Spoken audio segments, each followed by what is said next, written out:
உலகின் சில நாடுகளில் கருப்பு பட்டியலிலே இடம்பெற்றுவிட்ட வேதாந்தா குழுமம் இப்பொழுது அதே நச்சாலையை வேறு வடிவத்தில்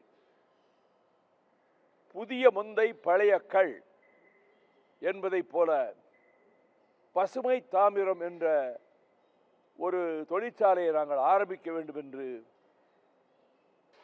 மிக பிரயத்தனப்பட்டு முயற்சித்துக் கொண்டிருக்கிறது. மாசு கட்டுப்பாட்டு வாரிய அனுமதி இல்லை என்று தமிழக அரசு சொன்னதற்கு பின்னரும் அவர்கள் எப்படியாவது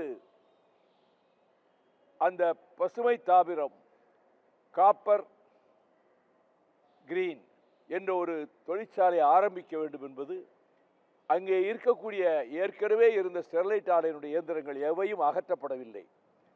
அதே இயந்திரங்களை கொண்டு வேறொரு பெயரில் இந்த நாசகார நச்சாலை பூதம் தூத்துக்குடியிலே மீண்டும் பிரவேசிக்க திட்டமிட்டு விட்டது. எனவே இதிலே மிகவும் கவனமாகவும் எச்சரிக்கையாகவும் இருந்து தமிழக அரசு அந்த அவர்களுடைய முயற்சிக்கு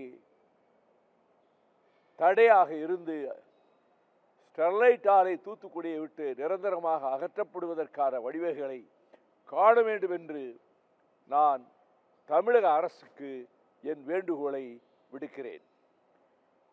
இந்த சூழ்நிலையில் தூத்துக்குடி மாநகர் மக்களும் சுற்றுவட்டார மக்களும், அதிலே சில பேரை ஸ்டெர்லைட் நிறுவனம் பெரும் பணம் செலவழித்து அவர்களை கொண்டு வந்து மனு கொடுக்க செய்து எங்களுக்கு ஸ்டெர்லைட் வேண்டும் என்று சொல்ல வைத்திருக்கிறார்கள்.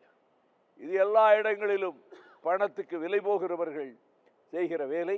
ஆனால் மக்கள், பொதுமக்கள், மீனவர்கள், விவசாயிகள், தொழிலாளர்கள், சுற்று கிராமங்களில் இருப்பவர்கள் அவர்கள் உறுதியாக இருக்கிறார்கள். எந்த வடிவத்திலும் ஸ்டெர்லைட் இங்கே வரக்கூடாது என்பதிலே. ஆகவே இதை மக்களுக்கு தெரிவிப்பதற்காகத்தான் நான் இன்று திருச்சியிலே உங்களை சந்திக்க விரும்பினேன்.